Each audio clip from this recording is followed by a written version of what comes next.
Good morning प्यारे विद्यार्थियों। हमारा जो अध्याय चल रहा है वो जल संसाधन का चल रहा है। जल संसाधन के अंतर्गत हमने अभी तक केंद्र सरकार की और राज्य सरकार की महत्वपूर्ण परियोजनाओं के बारे में पढ़ा था।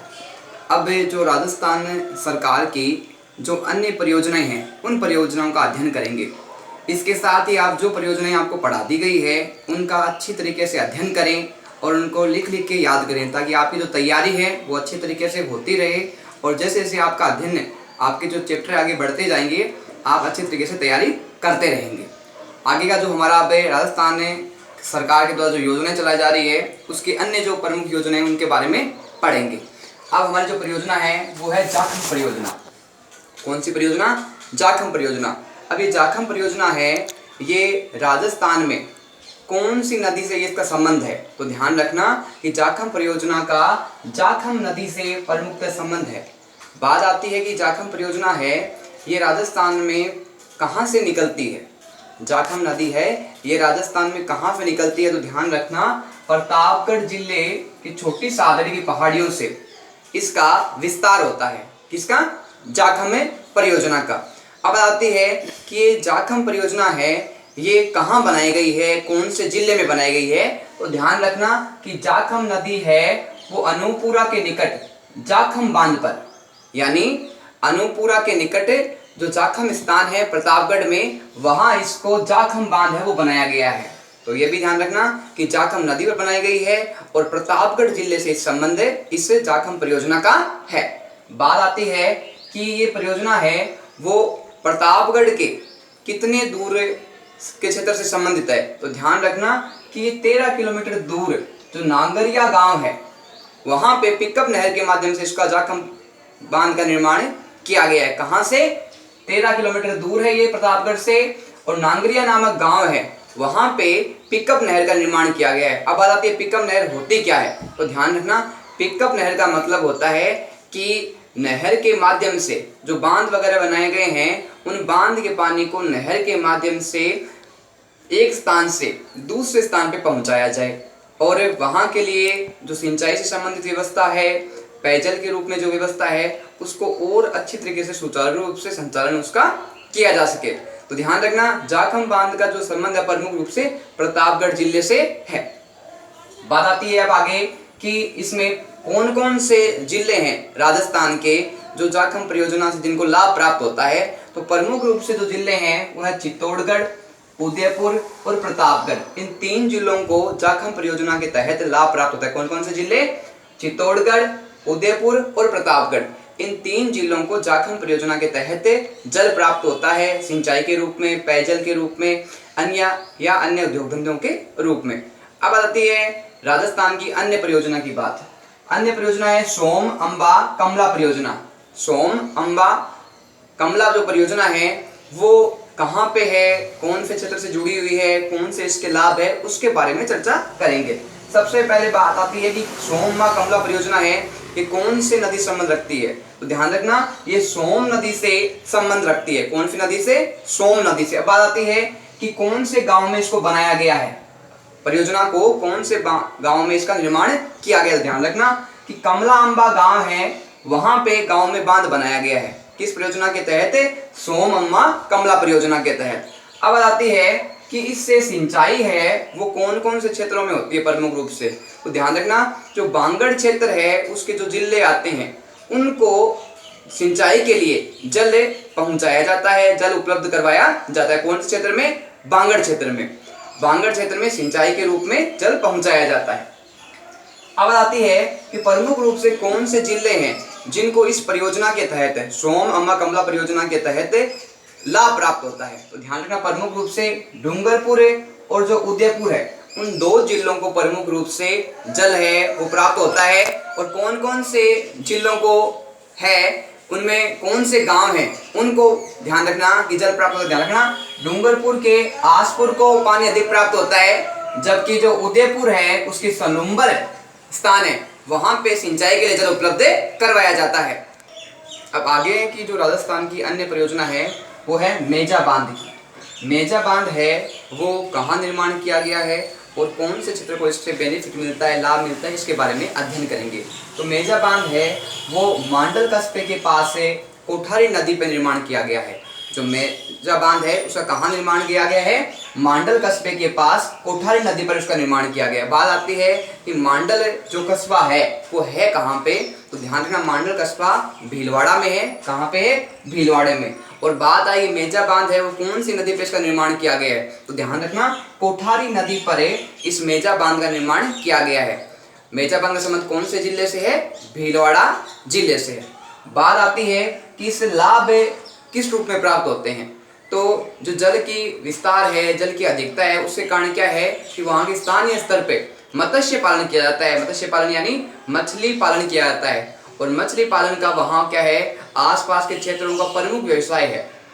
मछली के द्वारा मछलियों को पकड़ना, वहाँ पानी के कारण जाल वगैरह डाल के और उस पानी को बाद में शुद्ध मछलियाँ उनसे निकाल के और मछलियों को साफ वगैरह करके उनको बाजार में बेचना। तो एक प्रकार से उनकी जल की आवश्यकताएं पूरी हो जाती है।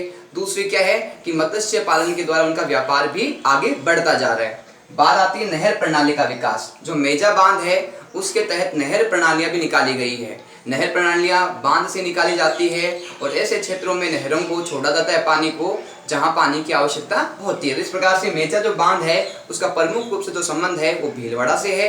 और कौन सी नदी पे इसका बांध का निर्माण किया गया है? कोठारी नदी पर बनाया गया है। और तीसरी बात आती है इसमें कि मत्स्य पालन किया जाता है और उससे कुछ नहर प्रणालियां भी विकसित की गई है। बात आती है सिद्धमुख परियोजना की। सिद्धमुख परियोजना है, ये प्रारंभ में इस परियोजना का नाम था, लेकिन बाद में क्या है, इस नाम को परिवर्तित कर दिया गया था। अब बात आती है किसके नाम पे इस सिद्धमुख परियोजना का नाम परिवर्तित किया गया था और क्यों किया गया था? तो ध्यान रखना कि वर्तमान में जो सिद्धमुख परियोजना है उसका नाम है राजीव गांधी नहर परियोजना। क्या नाम है? राजीव गांधी नहर परियोजना। अगर नाम आ जाए राजीव गांधी नहर परियोजना का प्राचीन नाम क्या है? ध्यान रखना, सिद्धमुख परियोजना। और क्वेश्चन अगर ये आ जाए कि सिद्धमुख परियोजना का वर्तमान नाम क्या है, तो ध्यान रखना राजीव गांधी नहर परियोजना इसका वर्तमान नाम है। बात आती है कि ये जो सिद्धमुख परियोजना है, राजीव गांधी नहर परियोजना है, इससे कितने क्षेत्र को, कितने हेक्टेयर क्षेत्र को सिंचाई के लिए जल उपलब्ध होगा, यह व्यवस्था के लिए प्रयास किए जा रहे हैं। तो ध्यान रखना 33 हेक्टेयर जो भूमि है उससे इसको जल प्राप्त होगा। और अपन ने बात की थी कि 1 हेक्टेयर में कितने वर्ग मीटर होते हैं? 10,000 वर्ग मीटर होते हैं। ये हमने पहले आपको बताया जा चुका है। आगे बात आती है इसमें कि प्रमुख रूप से कौन से ऐसे जिले हैं जिसको पानी उपलब्ध होता है। तो ध्यान रखना कि राजस्थान के प्रमुख रूप से इसमें 2 जिले आते हैं और 2 जिलों के अंतर्गत कुछ गांव, कुछ तहसीलें हैं जिनको प्रमुखतः पानी प्राप्त होता है। कौन सी योजना के द्वारा? राजीव गांधी नहर परियोजना के द्वारा या सिद्धमुख परियोजना के द्वारा। इनका एक ही नाम है। तो गंगानगर है और जो हनुमानगढ़ है उसकी जो नौरबादरा स्थान है वहां पे इस कृषि कार्य के लिए, सिंचाई के लिए जो जल है वो उपलब्ध होता है। ये तो बात है गंगानगर हनुमानगढ़ की। अब आती है चूरू की। चूरू के अंतर्गत है जो तारा नगर है और जो राजगढ़ तहसील है उनको सिंचाई के लिए उपलब्ध जल कराया जाता है। बात आती है, इसको रिपीट करते हैं अपने, सिद्धमुख परियोजना का नाम, ये प्राचीन नाम है, वर्तमान नाम क्या है? इंदिरा राजीव गांधी नहर परियोजना।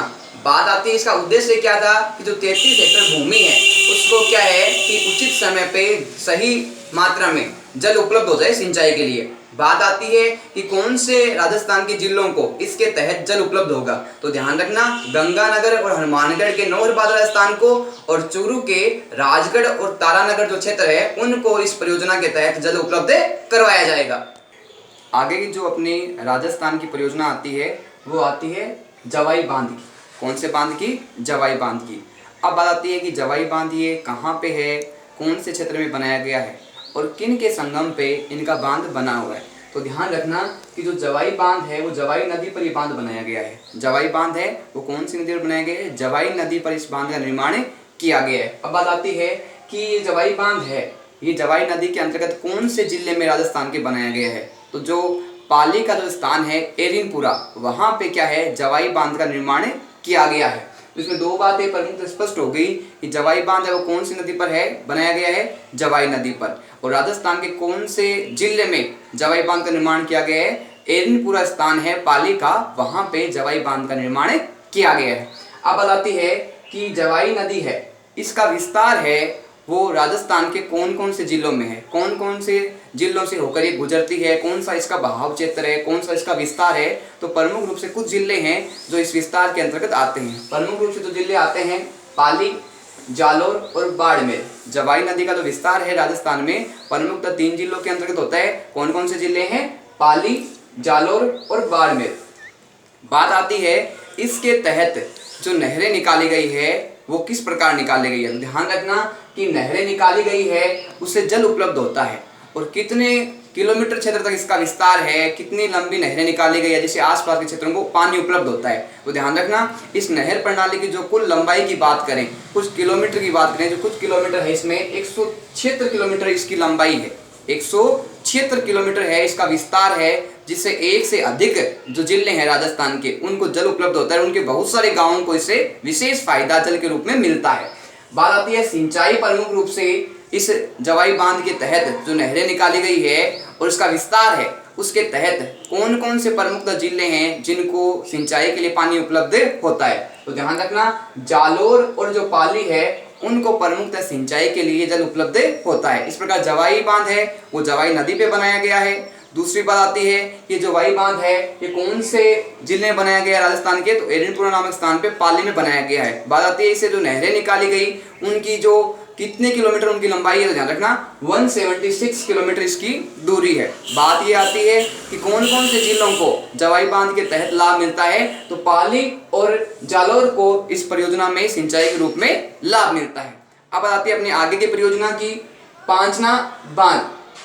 पांचना बांध है वो एक विशेष रूप, विशेष स्थिति कारण, विशेष तरीके कारण राजस्थान में प्रसिद्ध रहा है। पांचना बांध है वो प्रमुख रूप से अपनी विशेषताओं के कारण, अपने बनाने के तरीके के कारण राजस्थान में और आसपास के क्षेत्रों में प्रमुख रूप से प्रसिद्धि लिए हुए है। बात आती है कि ये जो पांचना बांध है ये राजस्थान के कौन से जिले में बनाया गया है, राजस्थान के कौन से जिले में कौन से स्थान पे इसको बनाया गया। तो ध्यान रखना राजस्थान का जो करौली जिला है वहां पे इस बांध का निर्माण किया गया। कौन से बांध का? पांचना बांध का। अब बात आती है कि ये पांचना बांध है ये किन नदियों के संगम पे बना हुआ है। संगम का मतलब होता है कि एक से अधिक नदियां जब आपस में मिलती है, टकराती है, उनका जल आपस में मिल जाता है तो उसको बोलते हैं संगम। यानी एक से अधिक जो पानी का बहाव क्षेत्र जब आपस में मिलता है तो उसको संगम कहा जाता है। और जो पांचना बांध है, पांचना बांध ये बहुत सारे नदियों के संगम पे बना हुआ है। तो ध्यान रखना कि 5 नदियों के संगम पर बांध, पांचना बांध है वो 5 नदियों के संगम यानी मिलने पर वो बांध बना हुआ है। ऐसा क्वेश्चन ये भी बन सकता है कि कौन सा ऐसा बांध है जो 5 नदियों के संगम पर मिलकर बना है। तो ध्यान रखना पांचना बांध। अब आती है कि 5 नदियां कौन कौन सी है जिसके संगम पे ये बांध बना है। तो इन 5 नदियों के नाम भी अपन को याद रखने आवश्यक है। पहली जो आती है वो है बरखेड़ा, दूसरी है भद्रावती, तीसरी है माची, चौथी है बेसावट और 5वीं अट्टा। ये 5 नदियां हैं, इनके संगम पे जो बांध बना है वो पांचना बांध बना है। पांचना बांध कहाँ बना है? करौली में बना है और 5 नदियों के संगम से इस बांध का निर्माण किया गया है। बात आती है अब इसकी विशेषता की। ऐसी क्या विशेषता है जिसके कारण ये प्रसिद्ध रहा है, इसका विस्तार रहा है, लोग आकर्षण का केंद्र बना हुआ है। ध्यान रखना पांचना बांध का जो निर्माण किया गया है ये एक प्रकार से पूर्णतः मिट्टी से निर्मित बांध है। क्वेश्चन ये बनता है इसमें कि राजस्थान में ऐसा कौन सा बांध है जो पूर्णतः मिट्टी से निर्मित बांध है। तो ध्यान रखना पांचना बांध है वो एक मिट्टी से निर्मित बांध है। अब आती है कि इस पांचना बांध से कौन कौन से ऐसे क्षेत्र हैं जिनको सिंचाई के लिए जल उपलब्ध होता है, कौन कौन से प्रमुख स्थान है। तो ध्यान रखना प्रमुख रूप से 3 स्थान हैं जिनको पांचना बांध के तहत है वो सिंचाई के लिए जल उपलब्ध होता है। जो पहला स्थान आता है वो है टोडा भीम, दूसरा है हिंडोन, तीसरा है गंगापुर गांव। पांचना बांध के तहत प्रमुख 3 जो स्थान हैं उनको पानी उपलब्ध होता है सिंचाई के लिए, टोडा भीम, हिंडौन और गंगापुर गांव। तो ध्यान रखना इस प्रकार जो राजस्थान की अपनी जो परियोजनाएं हैं जल संसाधन से संबंधित वो अपनी पूर्ण होती है। केंद्र सरकार की और राज्य सरकार की जो प्रमुख मुख्य जो योजनाएं थी वो हमारे पहले कंप्लीट हो चुकी है। जो अन्य परियोजनाएं जो बची थी राजस्थान की वो पढ़ाई जा चुकी है।